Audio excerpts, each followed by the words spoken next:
Bonjour, donc aujourd'hui je vais voir la tangente à l'ellipse. La tangente, il y a différentes méthodes. Je vais le faire dans un cadre général, c'est-à-dire que je n'aurai pas un cas particulier où j'aurai des valeurs.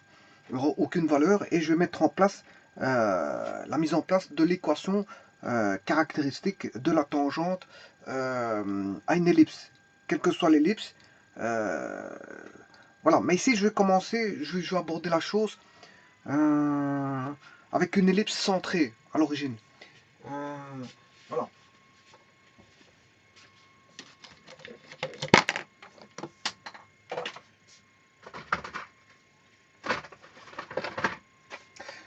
Bon, pour ça, il faut...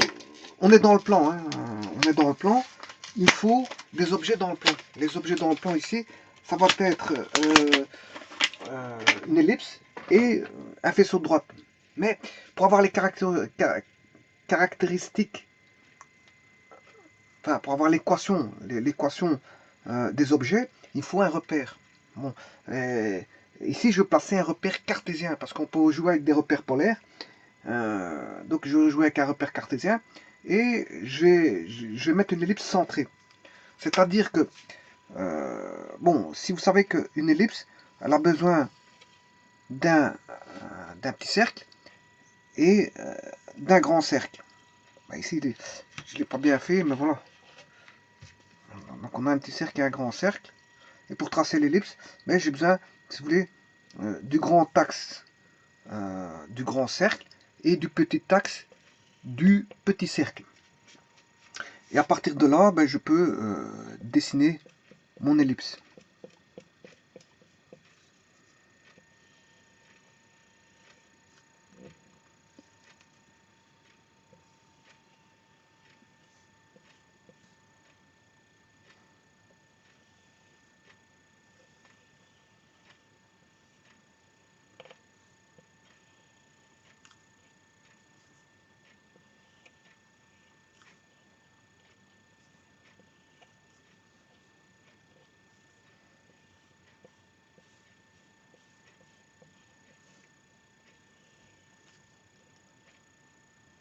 Voilà, donc ici j'ai mon ellipse qui a besoin ça ressemble à un œil, hein, mais enfin bref, d'un grand axe et d'un grand cercle et d'un petit cercle.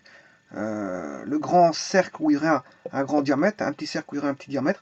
Donc pour l'ellipse, j'ai besoin d'un grand diamètre et d'un petit diamètre.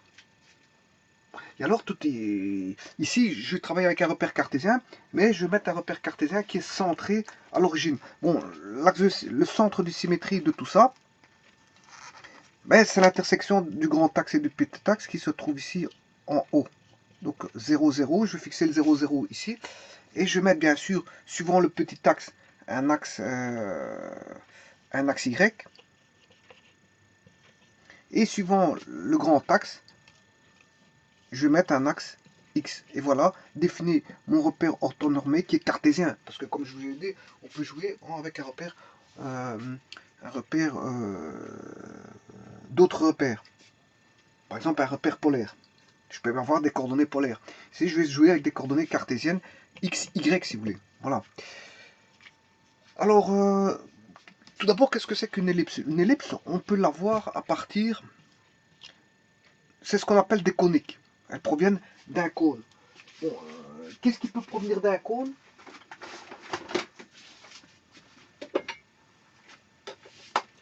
Qu'est-ce qui peut provenir d'un cône? Il y a d'autres éléments, d'autres objets du plan qui peuvent provenir d'un cône. Suivant la coupure du cône dans des directions définies, mais je peux avoir par exemple un cercle. Donc le cercle est une conique. Je peux avoir une ellipse, hein, sur un plan déterminé. Je peux avoir des hyperboles et des paraboles. Donc hyperbole, parabole, ellipse et cercle proviennent, si vous voulez, euh, proviennent d'une conique. Ce sont des coniques qui proviennent de la coupure d'un cône en fonction d'un plan donné. Voilà. C'est comme ça qu'on a les ellipses. Mais qu'on a les ellipses, les coniques, qu'on a les coniques, que sont les cercles, les ellipses, les hyperboles et les paraboles. Alors ici, c'est une ellipse qui n'est pas par rapport à son axe qui n'est pas décalé, hein, n'est pas décalé, hein, le centre de l'ellipse est, si vous voulez, on a fixé le repère, l'origine du repère sur le centre de l'ellipse. Donc en fait, on n'a pas une ellipse décalée. Voilà. Voilà. Et en plus de ça, c'est pas une ellipse qui est en rotation. Et c'est ni une ellipse décalée ni en rotation. Et en même temps, elle n'est ni décalée et en rotation. Voilà, donc en fait c'est une ellipse parce que les équations diffèrent. Les équations diffèrent. Si elle est décalée ou décalée en rotation, s'il est en rotation. Voilà, voilà. Mais prise comme ça, l'équation caractéristique dans un repère orthonormé cartésien, bien sûr, sera donnée par E est égal à x carré. L'ellipse a pour équation. Les trois traits, ça veut dire a pour équation a carré plus y carré sur b carré est égal à 1. Alors, je rappelle que bon, en mécanique, on étudie des trajectoires elliptiques. On étudie des trajectoires, par exemple, si je prends des astres, certains astres ont, des astres ont des orbites elliptiques. Bon, on peut étudier aussi les trajectoires circulaires. Voilà, les circulaires, des trajectoires paraboliques. Hein. C'est le cas, par exemple, si on met un axe X, Y comme ceci, avec une chute, un lancer d'un corps par rapport à un bâtiment, par exemple. Si on est sur un bâtiment et qu'on lance une balle, par exemple, on va avoir une trajectoire parabolique. Ou encore, un tir d'un obus ou d'un tir de n'importe quel objet va faire l'objet d'une caractéristique qui est parabolique. Voilà, donc en fait tous ces mouvements-là, ellipse, cercle et parabole, sont des mouvements qu'on retrouve, je veux dire, dans le plan, des mouvements du plan, étudiés dans des axes x, y, parce que c'est des mouvements du plan, hein, parce que les mouvements dans l'espace s'étudient avec un repère x, y, z, mais ici je suis avec un repère dans le plan. Alors, maintenant, que vaut, si vous voulez, comment est-ce qu'on appelle ça? Les maximums, les sommets, les sommets en x, le sommet en x, bah, il va être défini par les extrémités du grand axe, alors que les sommets en y sont définis par les extrémités du petit axe. Alors aussi on comprendra que si je mets x égale a, si je fais y égale 0, si y vaut 0, ben, ceci va valoir 0. Puisque y vaut 0, 0 carré ça fait 0, 0 sur b carré ça fait 0. Il va rester x carré sur a carré est égal à 1. X carré sur a carré est égal à 1. Ce qui veut dire que x sur a carré est égal à a carré. Voilà. Donc ce qui veut dire que x est égal à plus ou moins a. Donc on aura plus a et moins a 0. Voilà les sommets sur l'axe des x. Si vous faites de même avec l'axe avec x valant 0, si x vaut 0, vous pouvez faire de même. Hein. Vous allez trouver y égale plus b et moins b. Voilà. Il suffit de faire, mettez 0 là-dedans, 0 carré ça fait 0, 0 sur a carré ça fait 0, y carré sur b carré plus 0 ça fait y carré sur b carré, donc y carré égale b carré, donc y égale plus ou moins b, pour x valant 0. Voilà, donc j'aurai la coordonnée 0b et 0 moins b qui sont les sommets si vous voulez, les sommets de l'ellipse. Et les sommets constituent un des éléments de l'ellipse. Hein. Voilà, le sommet constitue des éléments de l'ellipse. Alors, ici, j'ai pris, comme je vous ai dit, une ellipse qui est centrée. J'ai pris un axe centré au centre de l'ellipse. Donc, celle-ci, c'est ce qu'on appelle, on va dire, l'ellipse standard. Parce qu'elle n'est pas décalée, elle n'est pas en rotation, elle n'est pas décalée et en rotation. Donc, on va dire, c'est l'ellipse standard qui est centrée en 0, 0. Et de ce fait, le fait d'avoir fait ça, ben, on voit bien qu'on a un axe de symétrie qui est le grand axe, hein, et petit axe, et le petit axe. Petit axe ici, le grand axe comme ceci. Non, le petit axe sera un axe de symétrie pour la partie gauche et la partie droite de l'ellipse, et le grand axe sera un axe de symétrie par rapport au bas et au haut. Donc on a deux, si vous voulez, là-dessus on a deux axes de symétrie, qui est aussi des éléments de l'ellipse. Et les axes de symétrie, vous comprendrez, c'est x égale 0, c'est la droite d'équation des x égale 0, et la deuxième droite des 1, des 2, qui est y égale 0. Donc on a un axe de symétrie ici, et un axe de symétrie, et donc fatalement un centre de symétrie à l'origine. Voilà. Donc ça, c'est ce qu'on appelle les axes de symétrie, qui sont des éléments de l'ellipse. Un autre élément de l'ellipse, c'est ce qu'on appelle le foyer. Le foyer. Généralement, quand vous avez une parabole, le foyer, ben, si vous prenez une parabole de télévision, le foyer, c'est là où il y a on capte les ondes, pour les renvoyer vers un câble. Voilà, bien sûr vers le décodeur satellite. Voilà, ben, donc ici le foyer, on place le récepteur, si vous voulez, la tête, les têtes réceptrices, hein, au niveau du foyer. Eh bien ici, il faut savoir que l'ellipse a aussi des foyers. Et pourquoi des foyers? Parce que comme c'est une forme qui est, on va dire, symétrique, il y a une symétrie comme suivant x et suivant y, mais le foyer, comme il y a un foyer ici, bien, il y aura un autre foyer là-bas, symétriquement disposé. Voilà. Et le foyer est encore un élément, si vous voulez, de la parabole qui va se situer à une coordonnée qui est en 0 et que j'appellerai moins c ici, et le deuxième foyer sera en c ici. Voilà. Alors vous allez me dire, ouais, mais combien vaut ce c là? Eh bien, le c vient d'un calcul qui est de Pythagore, b carré plus c carré. Alors a est connu, bien sûr, hein, a connu, b carré est connu, puisque ce sont des éléments de l'ellipse, a carré est connu, b carré est connu, donc son foyer est connu. Alors, si vous voulez calculer son foyer, c'est plus ou moins, si vous voulez, racine carrée de a carré moins b carré. Voilà. Donc le foyer, c'est a carré moins b carré, et vous aurez les coordonnées plus ou moins c du foyer. Donc le c est dépendant de a et de b, hein, puisque comme c'est a carré moins b carré, bon, donc le c est dépendant de a et de b. Alors, si vous avez un grand A, ceci va reculer, ben, ça veut dire que si a est grand par rapport à b, ben, l'écart ici sera grand, donc fatalement la racine carrée sera beaucoup plus grande, et donc le c sera beaucoup plus grand. Donc si vous étirez ici, le foyer va s'étirer. C'est ça que ça veut dire. Et si vous raccourcissez comme ceci, ben, le foyer va se raccourcir. Mais le foyer va dépendre aussi du B. Hein. Il va dépendre du B.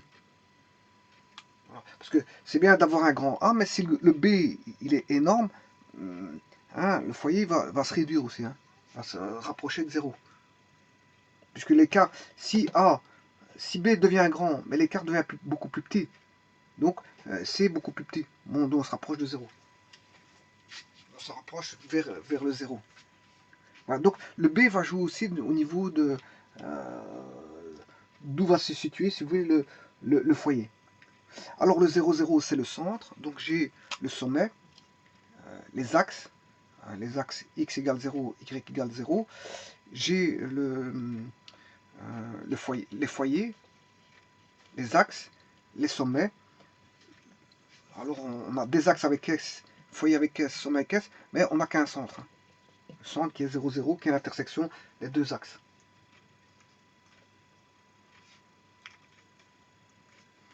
Alors, on a des directrices. Alors, comme c'est encore une fois, c'est symétrique, ben on aura deux directrices.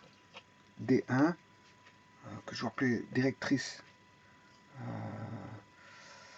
Comment est-ce que je peux appeler ça? Je ne sais pas moi. Je vais appeler ça D1, D2, en faisant abstraction de D1, D2 que j'avais pris tout à l'heure.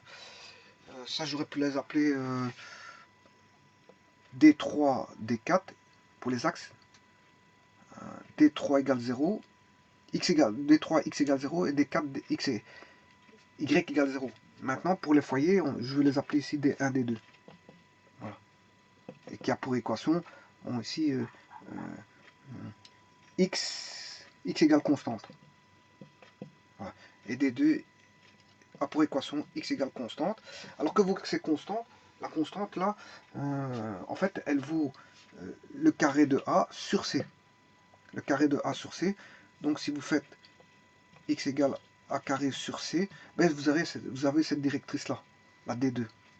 Par contre, maintenant si vous faites symétriquement disposé, x2 est égal à moins A carré sur C, là vous avez la deuxième directrice D1. Et ça, c'est tous des éléments, si vous voulez, de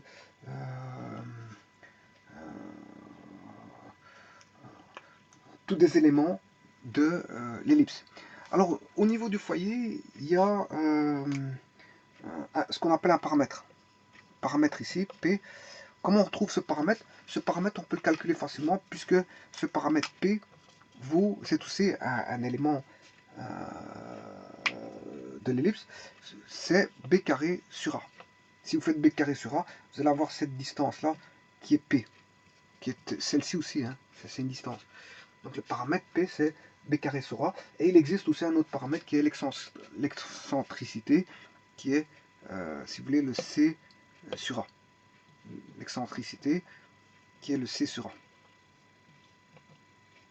Voilà. Et en faisant ça, vous avez tous les éléments, hein, le paramètre, l'excentricité, les directrices, les foyers, le centre. Ouais, vous avez tous les éléments. Et c'est tous les éléments suffisants pour, si vous voulez, dessiner l'ellipse. Notamment ici, je vais appeler gamma 1 le centre, enfin le cercle de grand diamètre, et gamma 2 le cercle de petit diamètre, et E l'ellipse. Et de cette façon-là, si j'ai un repère cartésien orthonormé posé, j'ai l'équation, bien sûr, centrée à l'origine de l'ellipse, x carré sur a carré plus y carré sur b carré est égal à 1. Bon, et ça, tout ça, ça a été fait, si vous voulez, en coordonnées cartésiennes. Parce que, bon, j'aurais pu le montrer en coordonnées polaires, mais là n'est pas le but, si vous voulez, de la vidéo. Alors, je vais partir sur cette base-là pour trouver la tangente à l'ellipse. Alors, comment je vais pratiquer pour trouver la tangente à l'ellipse? Bien, je vais faire passer, si vous voulez, un faisceau de droite. Peu importe, hein, si je veux par exemple la tangente au point M, connu x1, y1, voilà, le point M est connu. Alors, je vais faire passer un faisceau de droite. Alors pour ça, je vais aller chercher un marqueur bleu que j'ai. De toute façon, il n'y a pas. Je vais faire passer un faisceau de droite. Je rappelle qu'un faisceau de droite, c'est une infinité de droite. Voilà. Voilà, j'ai une droite ici. J'ai une droite là. J'ai une droite ici. J'ai une droite là. J'ai une droite là. J'ai une droite là. J'ai une droite là. J'ai une droite là. C'est un faisceau de droite qui passe par le point M, si vous voulez. Il y a une infinité de droites. Hein. Voilà. Alors maintenant, les objets, c'est quoi? C'est que, bon, j'ai une ellipse, mais pour construire cette ellipse, j'ai besoin d'un petit cercle et d'un grand cercle. Bon, ça, je vais faire abstraction du petit cercle et du grand cercle. Donc du cercle de grand diamètre et du cercle de petit diamètre, je vais faire abstraction de ça, et je vais faire en sorte comme si j'avais une ellipse. Alors, vous savez très bien qu'une droite, elle peut ne pas toucher l'ellipse. Donc il y a 0 point d'intersection avec l'ellipse. Elle peut toucher, elle peut couper, voilà, comme ici, elle coupe, la droite coupe en 2 points. Là, la droite, elle coupe en 2 points. Là, elle coupe en 2 points. Bon, là, la droite, elle coupe 2 points. Bon, quand elle coupe en 2 points, ben, elle coupe en 2 points. Ça veut dire qu'elle a une intersection avec l'ellipse. Maintenant, si elle le coupe en un seul point, c'est qu'il y a une tangente. Et qu'il y a une seule tangente. Hein. Voilà, il n'y a qu'une seule tangente comme ceci. Donc ça veut dire que, qu'est-ce que ça veut dire, philosophiquement parlant ou mathématiquement parlant? Ça veut dire que si j'ai un faisceau de droite donné, avec un coefficient angulaire, si vous voulez, de direction non défini, c'est-à-dire qu'avec un paramètre lambda, hein, eh bien, il suffit de fixer ce paramètre-là à une valeur donnée pour qu'il soit tangent, qu'il n'ait qu'un seul point d'intersection.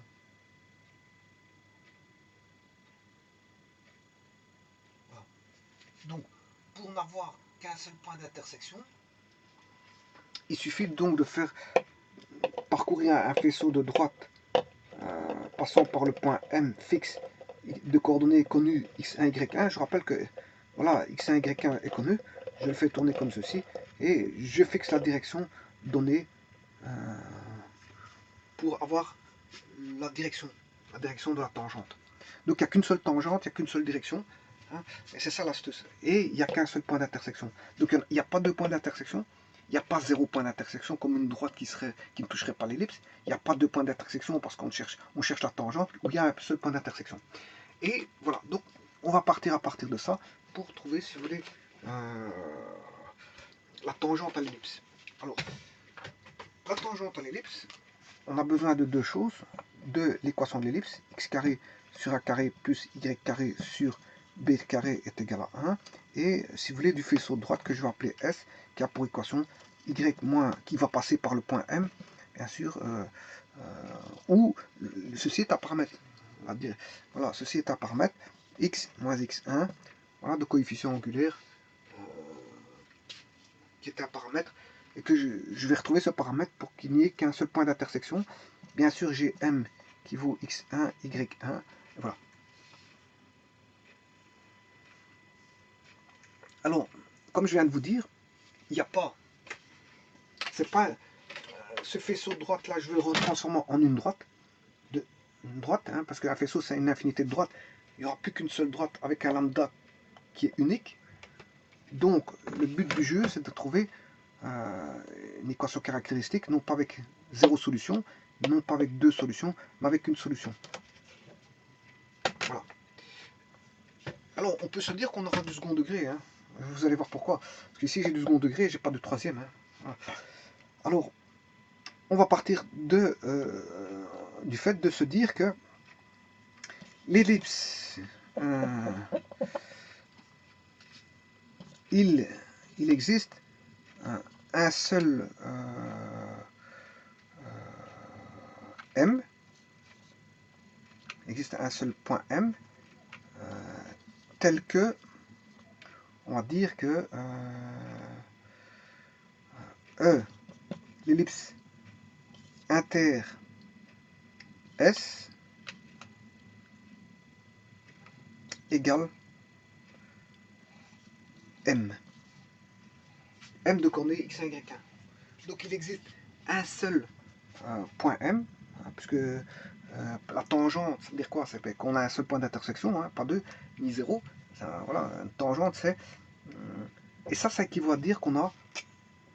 Ça équivaut à dire quoi? Mais que, si vous voulez, cette droite-là, hein, l'intersection E inter S, ça veut dire que S égale à une tangente. Ça veut dire que voilà, j'ai fixé de telle manière à ce que S soit une tangente. S est un faisceau de droite, il devient une droite, et il devient une droite un peu particulière égale tangente. Ça équivaut à dire aussi que ça implique quoi? Ça va impliquer que lambda, il existe un seul lambda. Il n'existe qu'un seul lambda. Donc je ne vais pas trouver 36 lambda, je vais en trouver un. Et le but justement du jeu, c'est de trouver ce lambda pour lequel cette droite-là, j'ai bien dit de cette droite et non pas ce faisceau de droite, parce que dès le moment où lambda est fixé et que j'ai un seul lambda, ça devient une droite. Parce que ici j'ai une infinité. Lambda ici c'est un paramètre qui vaut une infinité, voilà, une infinité simple de direction. On a une infinité simple de direction. Voilà. Donc un faisceau c'est une infinité simple de direction. Voilà, dans le plan.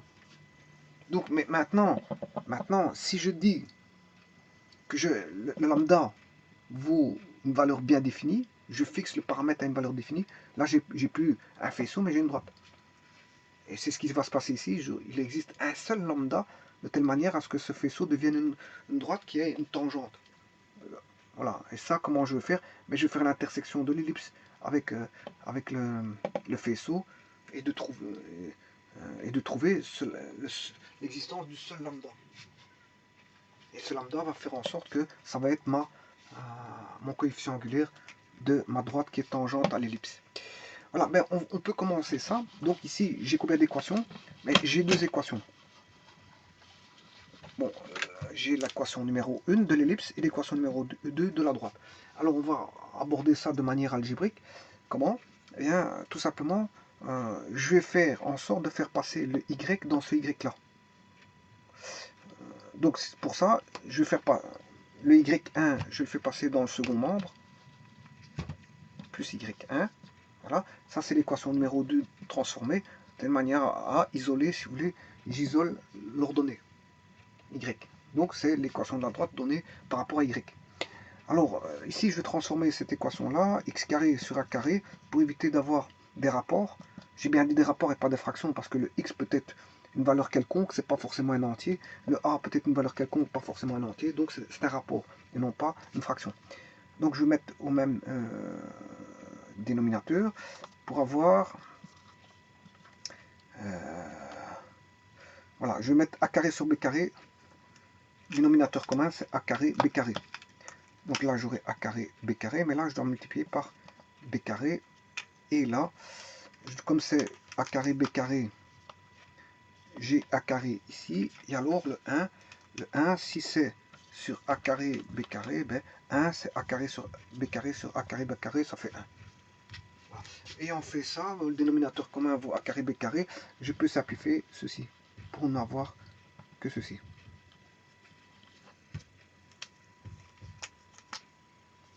Voilà, donc ce qui veut dire que je vais, et je dirais même plus, je vais faire passer le a carré b carré dans le membre de gauche pour avoir ceci.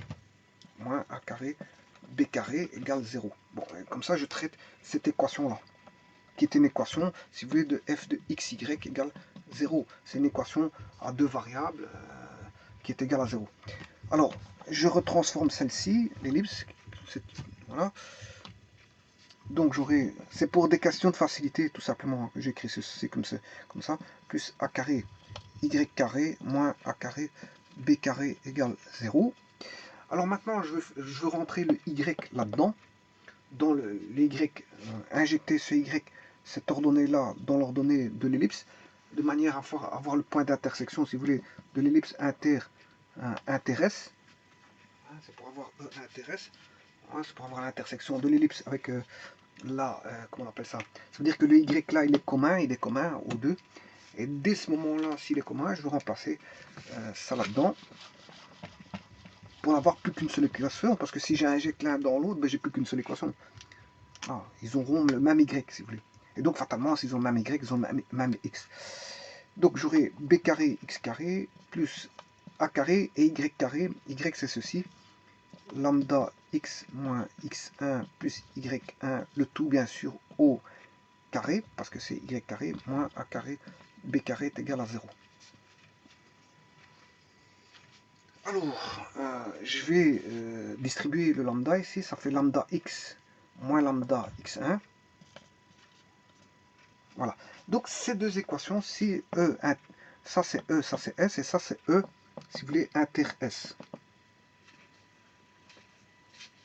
Donc j'ai bien E, j'ai bien S, et ça c'est E inter S. Alors, ce qui veut dire que moi je vais travailler avec E inter S parce que c'est l'intersection qui m'intéresse. Mais l'intersection ne doit avoir qu'un seul point commun, comme je vous l'ai dit tout à l'heure. Hein. Un seul point commun.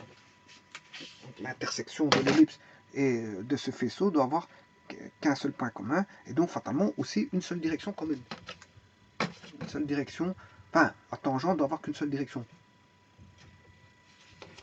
Alors, on va extirper justement ce lambda-là. Tout d'abord, je vais écrire l'équation ici, ce qui fait b carré x carré.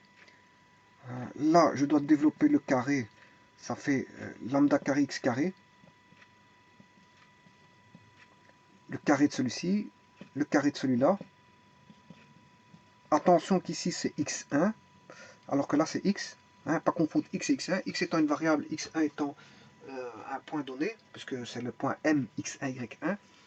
Hein, x étant une variable. Alors, x1 au carré plus y1 au carré.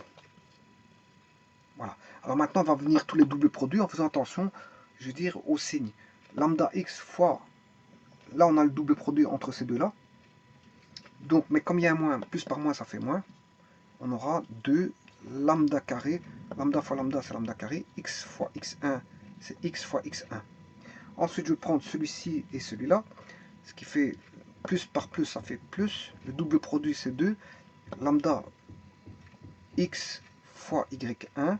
Voilà, et maintenant, celui-ci, ce qui fait moins par plus, ça fait moins. 2 fois lambda x1, y1. Voilà. Là, j'ai développé tout le carré et il ne me reste plus qu'à enlever, retrancher a carré, b carré égale 0. Bon. Alors ici, on voit ce que je vous avais dit tout à l'heure, qu'on retombe sur une équation du second degré. Et dans une équation du second degré, comme je vous ai dit, il y a soit 0 solution, la droite ne touche pas l'ellipse, 2 solutions, la droite touche en 2 points, mais là il y a toute une infinité de droites qui vont toucher en 2 points, et alors il ne touche qu'en un point, il n'y a qu'une seule droite. Voilà, il n'y a qu'une seule droite. Mais attention que ceux à 0 solution ne font pas partie du faisceau. Ça voudrait dire qu'on a un point extérieur, si vous voulez, à l'ellipse. Un point extérieur à l'ellipse. Voilà, on a un point extérieur à l'ellipse. Et une droite passerait par un point extérieur à l'ellipse. Maintenant, 2 points de coupure. 2 points de coupure signifie que un des points appartient à l'ellipse. Enfin, 2 des points appartiennent à l'ellipse. Donc on a soit 0 point d'intersection, 2 points d'intersection, ou s'il est tangent, un point d'intersection. Et si il est tangent, donc j'ai qu'un seul point d'intersection, donc un seul lambda, comme je vous ai dit. Donc ici, comme il n'y a qu'un seul point d'intersection, 0, 2 solutions, une solution, fait référence à, si vous voulez, au second degré. Mais de toute façon, je vais vous prouver ici qu'on a bien du second degré. Quand on a 2 solutions, une ou 0 solution, ça c'est quand le delta est positif, delta qu'on appelle le discriminant ou le réalisant. S'il est positif, on a 2 solutions. Si on a delta égale 0, on n'a qu'une solution. Et si delta est négatif, on a 0 solution dans R. Voilà. En fait, c'est pas comme ça du tout. Hein. En réalité, c'est pas comme ça. En réalité, je vous ai déjà expliqué que le second degré, c'est plutôt quand on a du ax carré plus bx plus c égale 0. Si vous voulez, on a, si delta est positif, on a 2 solutions. 2 solutions distinctes. Si delta est égal à 0, en fait, il y a 2 solutions aussi, mais elles sont doubles, identiques. Mais on dit qu'il n'y en a qu'une seule. Hein. On résume ça en disant qu'il n'y en a qu'une seule. Voilà, mais en vérité, il y a 2 solutions, elles sont les mêmes. Voilà. Mais maintenant, si delta est négatif, bon, si on est dans R, il y a 0 solution, mais si on est dans C, il y a 2 solutions qui sont des complexes conjugués. Si on est dans C, il y a 2 complexes conjugués qui sont solutions. Voilà, donc au bout du compte, il y a toujours 2 solutions. Si on étend, je veux dire, le domaine, je veux dire, au complexe. Des réels vers les complexes si delta est négatif. Voilà, donc ici, ax carré plus bx plus c, c'est toujours 2 solutions. Mais ici, on va dire que bon, on a soit 0, dans R, on a soit 0, 1 ou 2 solutions. Voilà, donc ça veut dire 0 point de contact en géométrie, ça veut dire 0 point de contact ne touche pas l'ellipse. 1 point de contact est tangente à l'ellipse. Et 2 points de contact, ben, la droite est couple en 2 points l'ellipse. Alors, on voit bien que c'est du second degré. Pourquoi? Parce que regardez, si je vais extraire la variable x carré qui est ici et là. Donc, qui va donner, si vous voulez, je vais mettre le x carré en évidence et je vais aller rechercher b carré plus a carré lambda carré. Voilà. Donc ça, c'est les x carrés. Maintenant, au niveau des x, les x, je vais les retrouver ici. Ici j'ai x et là j'ai x. Voilà. Donc ce qui veut dire que c'est plus 2 lambda y1 hein, moins 2 lambda carré x1. Et là, fois x. Voilà, comme ça j'ai écrit ces deux-là. Donc ces deux-là sont faits, c'est les coefficients. Là, je retrouve les coefficients du x carré. Là, je retrouve les coefficients du x. Bon. Et alors, bon, tout le restant, ce qui n'a pas été pris, c'est les coefficients du terme indépendant. Alors, on va retrouver plus lambda carré x1 carré. Je vais retrouver plus y1 carré.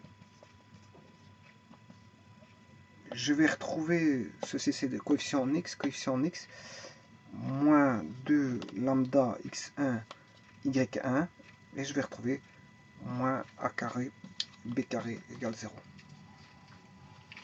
Alors, vous allez me dire, ouais, mais ça c'est une écriture un peu barbare. Pas tellement, je vais vous expliquer pourquoi. Ici, comme il n'y a qu'un seul point de contact, il n'y a qu'un seul point de contact, donc c'est bien une équation du second degré, hein, je peux le prouver ici. Ici, on a bien du x carré. Là, j'ai bien du x. Voilà, x carré de x. Vous allez me dire c'est une écriture barbare. Non pas par le coefficient du a, enfin du x carré, non pas par le coefficient du x, qui vaut ceci, mais par le terme indépendant, qui est, je veux dire, une expression à 4 termes où on retrouve un peu tout et n'importe quoi. Mais je vais vous dire que si j'aurais pu mettre 3 petits points, je vais vous expliquer pourquoi. Bon, tout d'abord, je vais traiter le second degré. Ici, on n'a qu'une seule solution. On n'a qu'une seule solution. Tous les xy de l'ellipse, tous les xy vont se fixer kbxy d'une direction donnée. Donc on n'a qu'un seul point de contact entre l'ellipse, si vous voulez. J'avais dit tout à l'heure que E intéresse. Ça c'est l'équation de E intéresse. Voilà, ça c'est E intéresse. E intéresse. Et E intéresse me donne qu'un seul point d'intersection, il n'y a qu'une seule solution, qui est M. Donc ce qui veut dire que pour trouver la solution x1, y1, hein, qui sont les coordonnées de M, x1, y1, mais il n'y a qu'une seule solution. Une seule solution, ça veut dire quoi? Mais si vous faites le second degré, on connaît que ax carré plus bx plus c égale 0. Si le delta est positif, ben, ça veut dire qu'il y a deux solutions. Et les solutions seront x1, x2 égale moins b plus racine de delta sur 2a, moins b moins racine de delta sur 2a. Maintenant, s'il n'y a qu'une seule solution, le delta, il est nul. Si delta est nul, racine carrée de delta est aussi nul. Et ceci va tomber, on n'a plus racine delta vaut 0, et moins racine delta vaut 0. Et on se retrouve avec deux solutions qui sont identiques. Donc on va dire ici, en géométrie, qu'on n'a qu'une solution. C'est x1 égale x2, donc en fait on a x1. Donc ce qui veut dire que x1 vont en quelque sorte moins b sur 2a. On n'a qu'une solution. Ça si delta est nul. Maintenant si delta est négatif, on n'a pas de solution. Zéro solution. Voilà. Donc moi ici il y a une seule solution, donc le delta est nul, ça veut dire que x1 égale moins b sur 2a. Je rappelle que moins b c'est l'opposé du coefficient devant le x sur le double du coefficient de a. Chose que je vais faire tout de suite.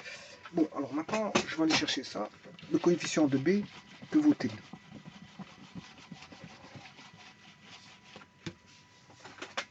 Le coefficient de b, il est là. Donc moins b, ce sera moins b. Donc je vais avoir 2 moins b, le b il est là, 2 lambda y1, moins 2 lambda carré x1 sur le double de celui-ci, sur 2 a carré lambda carré b carré plus lambda carré, b carré plus a carré lambda carré, a carré plus non c'est b carré plus a carré lambda carré qui est ici. Voilà, je referme la parenthèse bien sûr. Et ça c'est égal à quoi à votre avis? À votre avis c'est égal à quoi? Ben, je recherche les solutions voilà, qui vont vérifier ça. Et j'en ai qu'une seule qui est x1 y1. C'est le point M, x1 y1. Mais ici, oui, je vous ai oublié de vous dire que tout à l'heure j'avais remplacé y, hein, j'avais une équation de l'ellipse. X carré sur a carré plus y carré sur b carré est égal à 1. Et j'avais le faisceau de droite. Y était moins y1 est égal à lambda x moins x1. Voilà. Qu'est-ce que j'ai fait? J'ai extirpé le y pour l'injecter ici. Donc j'ai eu une équation en x qui est ici. Et l'équation en x s'appelle l'équation aux abscisses des points d'intersection, s'il vous plaît. C'est l'équation aux abscisses des points d'intersection. Maintenant, rien ne vous empêche d'enlever le x ici et de l'injecter dans le x là. Alors à ce moment-là, j'ai choisi la facilité parce que le y, il suffisait de mettre juste le y1 de l'autre côté et d'injecter dans le y là. Mais le x, bon, il aurait fallu distribuer, refaire passer tout l'autre côté et diviser par lambda.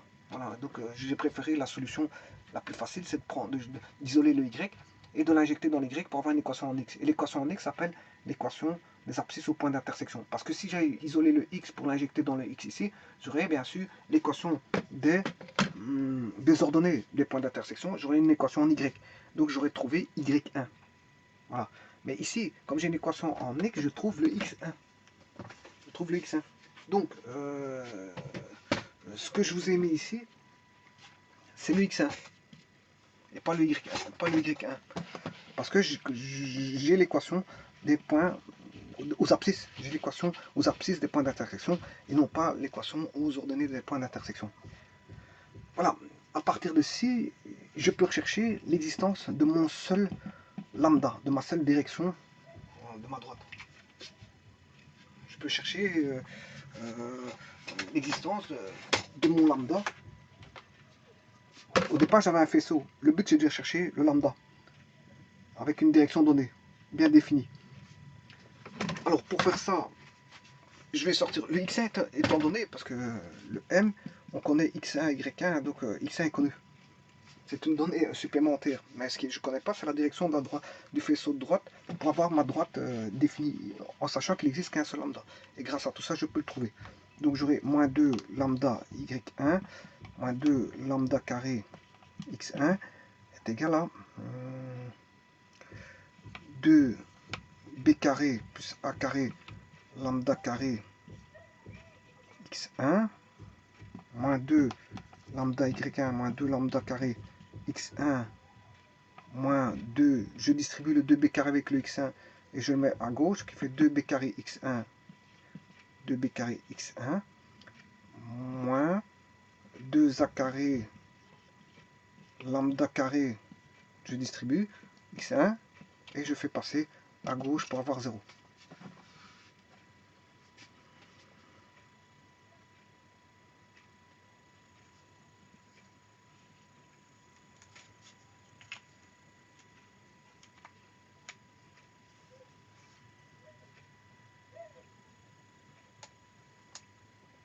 Bon.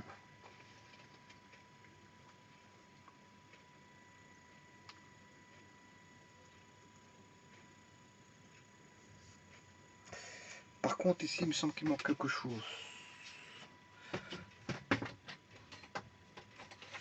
Il manque quelque chose.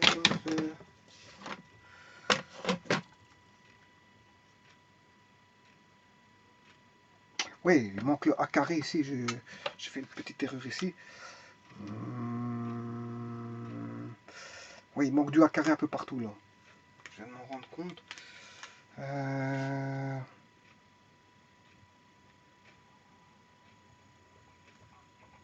Donc j'ai oublié de distribuer ce a carré là partout sauf là.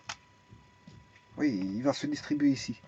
C'est pas grave, je peux le mettre maintenant. C'est pas en mathématiques, si vous pouvez remettre les choses, tant que j'ai pas la réponse finale, c'est pas un problème. Donc le a carré là, non, 2 lambda y1. Non, ça celui-ci c'est le x là, 2 lambda x y1, c'est celui-ci. Oui. Celui-là, moins 2 lambda carré x1, le x je l'ai mis en évidence, mais il faut son a carré, donc ça va. Ces deux-ci sont faits. Alors, ici, je dois remettre a carré partout, donc je vais le mettre ici. Et je vais enlever ce crochet pour le mettre ici, et enlever que ce a carré moins b carré qui ne contient pas de... qui ne distribuait pas le a carré. Vous voilà, donc ici j'ai fait juste une petite erreur que maintenant quand on met moins b sur 2a, moins b, donc le coefficient de x, il y a un a carré avec, hein, donc il y avait un a carré ici. ici c'est A carré, moins B sur 2A. Attention que c'est moins B sur 2A. Moins B, le B il est là, 2 il est là, et A il est là. Bon, maintenant tout est bon. Voilà. Donc ce qui veut dire que si je, ici je dois distribuer le A carré. C'est ce que je vais faire. Donc ce qui fait moins 2 A carré lambda y1 moins 2 A carré, non, moins par moins ça fait plus 2 A carré lambda carré x1. Voilà, ici je remets mon A carré, là je remets mon plus, et là je remets mon A carré. Et tout le restant était bon. Hein. Tout le restant, ici j'ai pas de A carré ici.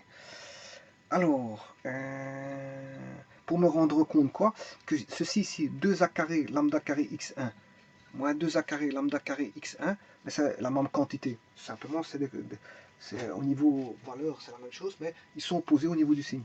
Donc, ça va valoir 0. Voilà. Donc, qu'est-ce qui va rester? Si j'analyse tout ça,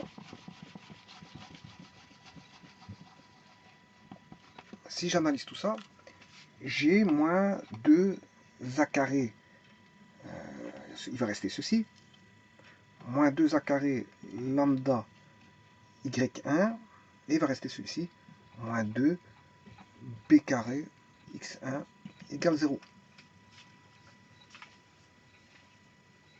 Il va rester ceci. Bon, et donc à partir de ça, je peux retirer le lambda. Le but du jeu ici, c'est de retirer lambda pour trouver ce lambda-là. Voilà, donc on aura moins 2 A carré lambda y1 est égal à 2b carré x1. Je fais passer dans le membre de droite celui-ci pour extraire le lambda qui vaudra 2b carré x1 sur moins 2a carré y1. Voilà. Donc moins 2a carré y1. Voilà, comme ceci. Alors maintenant, je peux simplifier 2, voilà, et mettre le moins, ce moins-là, je vais mettre devant pour avoir ceci. Voilà. Et donc, voilà que vaut le coefficient angulaire de la droite. Donc, ce qui veut dire que la droite y moins y1 est égal à lambda. Le lambda, maintenant, il est connu, puisque c'est moins b carré x1 sur a carré y1, tout x moins x1.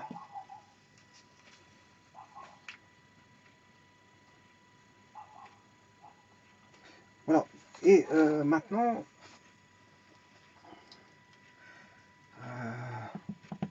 voilà. Alors, est-ce que vous connaissez x1, y1? Bien sûr, c'est le point M. x1, y1 est connu, puisque le point est donné. Par exemple, 2, 3, 4, 5, moins 5, 2, 1 demi, 1, 3 quarts. Voilà, le point M est donné. Voilà, donc, ce qui veut dire que x1, y1 est connu, et c'est une valeur. Ouais, vous allez me dire, ouais, mais a carré, b carré, qu'est-ce que c'est? A carré, b carré, je vous l'ai dit, ce que c'est. Ça fait partie des paramètres de l'ellipse, c'est-à-dire que ce sont les sommets. C'est les sommets. Je vous rappelle ce qu'est A. Le A de l'ellipse, c'est le sommet. Et le B de l'ellipse, c'est le sommet. Un qui est sur le grand axe, et l'autre qui est sur le petit axe. Alors le A, ici, il était sur le grand axe. Voilà, sur l'axe des X, si vous voulez. Donc là, j'avais A 0 et moins A 0. Donc, si vous avez les paramètres de l'ellipse, vous allez trouver le A carré. Puisqu'il suffit de mettre le A au carré ici. Vous avez le B ici. Voilà, 0B, 0 moins B. Eh bien, vous avez le B. Vous mettez B au carré. Vous avez donc A carré, B carré. Donc, ce qui veut dire que B carré, A carré sont connus. X1, Y1 sont connus. A carré, B carré sont connus de l'ellipse. Et le X1, Y1 est connu si vous voulez, du point M. Et en faisant ce calcul-là, vous avez un nombre. Et vous prenez bien sûr l'opposé. Et là, vous avez la direction. C'est comme ça qu'on a la direction de la droite, si vous voulez. Voilà. Et ça, c'est la tangente, si vous voulez, la tangente à l'ellipse. Ty vaut y moins y1. Voilà. Alors, je rappelle comment j'ai fait ça pour trouver tout ça. En fait, on part d'une ellipse. Le point de départ, c'est une ellipse avec une équation donnée, et un faisceau de droite et un point. X1, Y1. Voilà. Donc j'ai l'équation d'une ellipse, x carré sur a carré plus y carré sur b carré est égal à 1, et je pars d'un faisceau de droite, y moins y1 est égal à lambda x moins x1, ou si vous voulez, lambda a une direction, c'est un paramètre, c'est une infinité de direction, une infinité simple de direction. Voilà, il y a plein de droites qui passent par le point M, si vous voulez. Voilà. Et alors, le but, c'est de fixer le lambda pour que lambda ait qu'une seule direction, que cette direction-là soit tangente à l'ellipse. Donc, comment on va faire ça? Mais en fait, il faut faire l'intersection de E inter S, qui va donner, si vous voulez, le point M. Alors, moi, j'ai fait en sorte que j'ai isolé le Y du faisceau de droite. Pourquoi? Pour avoir l'équation aux abscisses. Donc, ce qui veut dire que je vais chercher le point X1. X1 étant connu, bien sûr. Je recherche X1, mais c'est une donnée en plus. Dans mon équation, ça va donner une donnée en plus pour moi retrouver le lambda, si vous voulez. C'est ça qu'il y a. Alors, je fais E inter S, mais vous aurez pu prendre le X, l'injecter dans l'ellipse, pour avoir l'équation aux ordonnées et avoir une équation en Y, mais à ce moment-là, vous aurez le Y1. Voilà, et on va se retrouver avec tout ça. Hein. Que vous cherchez le X1 ou Y1, vous allez vous y retrouver. Voilà. Ensuite, l'intersection donne qu'un seul point, ce qui veut dire que, comme on a l'équation du second degré, il faut aller chercher la solution x1, mais si vous allez chercher l'équation aux ordonnées, vous allez avoir y1 égale moins b sur 2a. Moins b sur 2a. Voilà, moins b sur 2a. Vous appliquez cette règle-là, cette formule-là, moins b sur 2a, et vous allez pouvoir trouver que vaut x1 en fonction de lambda. Puisque dans b, il y a l'expression du coefficient du x, et dans a, l'expression du coefficient du x carré. Et là, en isolant le lambda, vous pouvez trouver le seul lambda, l'existence d'un seul lambda. Et ce lambda-là, c'est la direction de la droite qui est tangente à l'ellipse. Et de cette manière-là, vous avez le coefficient angulaire lambda qui vaut ceci. Alors maintenant, regardez bien. J'aurais pu, en entrevoyant, je veux dire, le futur, j'aurais pu simplifier ces équations-là. Comment? Mais je me dis, ici, j'ai une équation de second degré. Bon, je vais traiter que le moins b sur 2a, c'est-à-dire le coefficient du x et le coefficient du x carré, hein, qui vaut b carré plus a carré sur lambda de carré. Et là, 2 lambda y1 moins 2 lambda carré x1 fois carré. Attention que fois a carré, parce que j'ai oublié au départ Mais alors vous allez me dire ça, mais ça, il n'y a pas besoin. Que ce soit long ou pas long, que ce soit difficile ou pas difficile, vous aurez pu, en tant que mathématicien, mettre 3 petits points à ça. Puisque ça, vous n'en avez pas besoin. Voilà. Plus 3 petits points, ou plus le terme indépendant, je dirais. Plus le terme indépendant, TI, le terme indépendant qui reprend tout ce que je viens d'effacer. Donc en faisant ça, ben, ça vous permet d'éviter tout un calcul inutile. Et ça, les gens qui font ça sont des gens perspicaces, c'est-à-dire qu'ils savent bien où ils doivent aller, et donc ils font les simplifications nécessaires pour réduire, si vous voulez, l'expression du calcul. Voilà, parce que si le terme indépendant n'en a pas besoin, mais ça ne sert à rien de trimballer tout de faire du calcul sur du terme indépendant qu'on n'a pas besoin. Si on n'a pas besoin de ça, on n'a pas besoin de ça. Donc on aurait pu mettre terme indépendant égale 0. Et donc mettre ce terme indépendant qui est inutile pour moi rechercher la direction, si vous voulez. Donc la direction ne va être que rechercher que via le coefficient en A et le coefficient en B. Voilà. Le coefficient en A, quand je dis A, c'est pas ce A là, bien sûr. Quand je dis coefficient en A, c'est le coefficient en X. Non, j'ai besoin du A, c'est le coefficient en X carré, et j'ai besoin du B, qui est le coefficient en X de l'équation canonique ax carré plus bx plus c. Pas confondre le a de ax carré plus bx plus c de a carré ici. A carré ici, ça n'a rien à voir, c'est un paramètre. C'est le sommet de le a, c'est le sommet de l'ellipse. Et le b, c'est le sommet de l'ellipse. Voilà. A et b sont les sommets de l'ellipse, pas confondre avec ax carré plus bx plus c, ou une forme canonique du second degré égale à 0, bien sûr, hein, puisque c'est une équation. Eh bien, le a et b, c'est les coefficients du x carré, et b c'est le coefficient du x. Et a étant le coefficient du x carré. Alors, pas confondre le a et b de l'équation du second degré et le a et b ici de l'ellipse, hein, qui est a carré et ici b carré, ça n'a rien à voir. Donc le coefficient du x c'est tout ça, le coefficient du x carré c'est ça. Alors moins b sur 2a va donner moins l'opposé de ceci divisé par 2 fois ceci. Et grâce à ça est égal à x1 parce que j'ai l'équation aux abscisses.